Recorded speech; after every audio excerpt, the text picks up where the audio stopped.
కృప కలిగినటువంటి దేవుని పరిశుద్ధమైన నామంలో మీ అందరికీ ప్రభు యొక్క పేరిట హృదయపూర్వకమైన వందనాలు చెల్లిస్తూ ఉన్నాను. దేవుని సన్నిధానంలో ఇది నా దేవుని వాక్య భాగంలోనికి వెళదాం. కీర్తన గ్రంథము 20వ కీర్తన మొదటి వచనం. ఆపత్కాలమందు యెహోవా నీకు ఉత్తరమిచ్చునుగాక, యాకోబు దేవుని నామము నిన్ను ఉద్ధరించునుగాక. ఈరోజు దేవుడు మాట్లాడుతున్నమాట. ఆపత్కాలంలో అంటే ఆపద వచ్చే సమయంలో, ఆపత్కాలం అంటే అకస్మాత్తుగా మన జీవితాల్లో ఆపద వస్తే, కీడు కలిగితే, అపాయం వస్తే దేవుడంట ఆపత్కాలంలో నేను నీకు ఉత్తరం ఇస్తాను అన్నాడు. ఆపత్కాలంలో నీకు ఉత్తరం ఇచ్చే దేవుడు అంటే నీకు జవాబు ఇచ్చే దేవుడు. ఈరోజు నువ్వు వింటున్నటువంటి మాటలు దేవుని మాటలు. ఈరోజు నీతో మాట్లాడేది దేవుడు, ఆయన వాక్యమై ఉన్న దేవుడు నీతో మాట్లాడుతున్నాడు. నీ జీవితంలో ఆపత్కాలంలో నీకు ఉత్తరం ఇచ్చే దేవుడు నీతో మాట్లాడుతున్నాడు. ఎందుకంటే మన దేవుడు చాలా గొప్పవాడు, ఉన్నతమైనవాడు. ఆయన నీకు ఏ అపాయం వచ్చినా, ఏ ఆపద వచ్చినా, ఆపత్కాలం నీ జీవితంలో కలిగినా, ఎప్పుడు నీకు ఆపద వస్తుందో నీకు తెలియదు.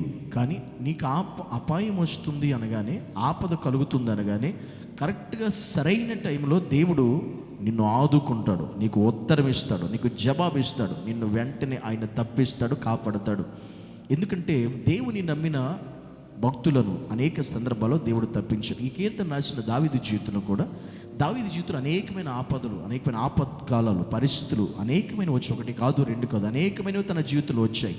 ఎప్పుడు దావీదు జీవితంలో ఆపద వచ్చినా, అపాయం కలిగినా, సడన్గా తనకి కీడు కలగబోతున్నా, వెంటనే కరెక్ట్ టైంలో దేవుడు స్పందించి విడిపించాడు, రక్షించాడు, తప్పించాడు. అదే దేవుడు ఈరోజు నీతో మాట్లాడుతాడు. నీకు ఆపద కాలంలో కూడా, అపాయకరమైన పరిస్థితుల్లో కూడా, నీ జీవితంలో కూడా, ఏ కీడు సంభవించినటువంటి పరిస్థితుల్లో కూడా దేవుడే నిన్ను తప్పిస్తాడు. ఆ టైంలో ఆయన నీకు జవాబు ఇస్తాడు, నీతో మాట్లాడతాడు. ఒకవేళ ఈ మాటలు వింటున్న నీ జీవితంలో నీవు కూడా అపాయకరమైన కాలంలో ఉన్నావేమో, ఆపద సమయంలో ఉన్నావేమో, దేవుడు నాకు ఇప్పుడు సహాయం చేస్తే బాగుండు అనుకుంటున్నావేమో, ఇప్పుడు దేవుడు నన్ను ఆదుకుంటే బాగుండు, ఈ టైంలో దేవుడు నాకు హెల్ప్ చేస్తే బాగుండు అనే ఆలోచన నీకు ఉందేమో. ఏ విషయంలో ఇప్పుడు నువ్వు అలాగ అనుకుంటున్నావో, నిశ్చయంగా నా దేవుడు ఆ విషయంలో నీకు జవాబు దయచేయునుగాకని చెప్తున్నా ఒక దైవజనుడిగా. ఎందుకంటే నా దేవుడు ఆపత్కాలంలో నీకు జవాబు ఇచ్చే దేవుడు, ఉత్తరం ఇచ్చే దేవుడు. ఆయన నీకు పలకకుండా ఉండే దేవుడు కాదు, మాట్లాడకుండా ఉండే దేవుడు కాదు. నువ్వు ఏ పరిస్థితిలో ఉండు, ఏ ఆపదలు ఉండు, యేసయ్యా అని నువ్వు పిలిస్తే, ప్రభువా అని నువ్వు ఆయన తలుచుకుంటే ఖచ్చితంగా నీకు ఆయన సహాయం చేస్తాడు, నిన్ను తప్పిస్తాడు, రక్షిస్తాడు, నిన్ను ఆదుకుంటాడు, నిన్ను బలపరుస్తాడు, నిలబెడతాడు, స్థిరపరుస్తాడు.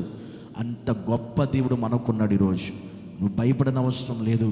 ఎట్టి ఆపద పరిస్థితి నీకు వచ్చినా నా దేవుడు ఉన్నాడు, నా యేసయ్య ఉన్నాడు అనే ధైర్యంతో మనం బ్రతకాలి. అట్టి రీతిగా నువ్వు ఉన్నప్పుడు నీకు ఏ పరిస్థితి వచ్చినా ఆయన నీకు ఉత్తరం ఇస్తాడు. దావీదును తప్పించిన దేవుడు, షడ్రకు మేషావేదులను తప్పించిన దేవుడు, దానియేలును తప్పించిన దేవుడు నిన్ను కూడా తప్పిస్తాడు, కాపాడుతాడు. కనుక నీవు చేయవలసింది ఒకటే, అలాంటి పరిస్థితుల్లో కూడా దేవుని తలంచుకుని మనం జీవించాలి.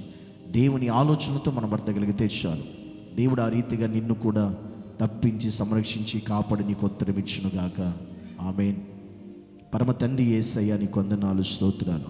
ఆపత్కాలంలో మాకు ఉత్తరం ఇచ్చేవాడు నీకు వందనాలు. మమ్మల్ని ఆదుకొని బలపరిచి, తప్పించి, సంరక్షించి, నడిపించేవాడు నీకు మహిమ చెల్లిస్తున్నాం. ఈరోజు ఎవరైతే ఆపదలో ఉన్నారో, ఈరోజు ఎవరైతే కీడు ఎవరికైతే కలగబోతుందో, రాబోతుందో, నిశ్చయంగా వారికి నీ జవాబు దయచేయండి, వారిని విడిపించండి, వారిని తప్పించండి, వారిని కాపాడమని యేసు నామములో ప్రార్థిస్తున్నాను తండ్రి. ఆమేన్.